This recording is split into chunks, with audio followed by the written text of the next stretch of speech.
tell you a story. A story of two gangsters who ended a long-running feud regarding their business's unfortunate interference. Violence, rolling the die to become the ace in the hole. But to cut it short here, so I'm not buzzing your ears off till annoyance, let me tell you how it all ended on one faithful day. His name was Johnny Mangoli. His old man ran the biggest money laundering, extermination, and disposal enterprise on the north side of Detroit. He was a simple chap, no temper, unless you messed with his family. Then, he's about all in as one of the Spades. Next gent is good old Nicholas Venino, runner of the storefront for one of his father's crime stops. He didn't care much for the business, just liked to keep his mind on the cards in his hand. But after a few attacks from both sides, a hit on his old man, and their prides beaten, he and Johnny struck a deal.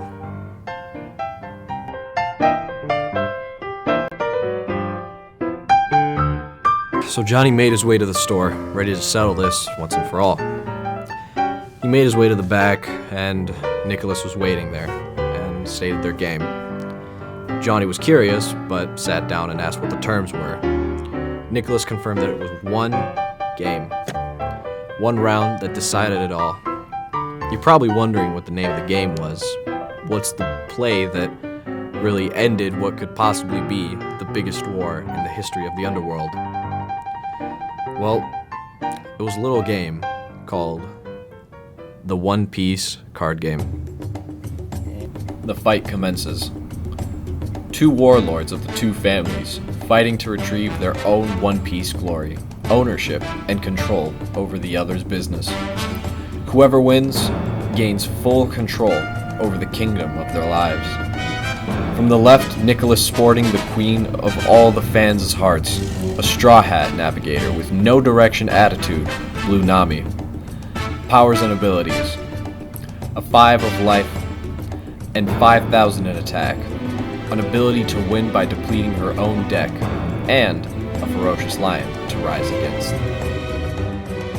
From the right, Johnny sporting the Prince of the Revolutionary Army, the next wielder of the Flame Fruit, and the user of the Dragon Claw technique, the one and only Sabo. With life cards at 4 life, you think it'll be a quick and easy match to win, but don't let that fool your wits. With the ability to place one card with a cost of 7,000 to top your life cards, with that action, one of your characters gains plus 2,000 power until the start of your next turn. A challenge, most interesting. They begin, the blows are coming. They discard cards, filling up their counters and blockers. Their lives chipping away at every swing. Dawn cards boosting the attacks and blocks each card. Dawn cards boosting the attacks and blocks to each card. Placing each card first can't be used, but just like in poker, every card can count for something in the future. The rush card striking quickly on the first drop. Boost that up and you're ready to deal the damage. But only one can make it to the top. Only one can be named victor. It's a close one. It is. In the end, after who knows how long, Nicholas landed the final blow on Johnny. In terms of respect and honor among thieves, the Mangoli family accepted their defeat and moved their business elsewhere. Who knows what we'll see in the future? Maybe both sides will decide to live in peace. Maybe one side will start a new war even, but we never know. But one thing is for certain. A creed was made that day. A creed founded by two men with the love of the cards and a lot of nerd culture running through their veins, but I ask you this one thing. Do you serve the cards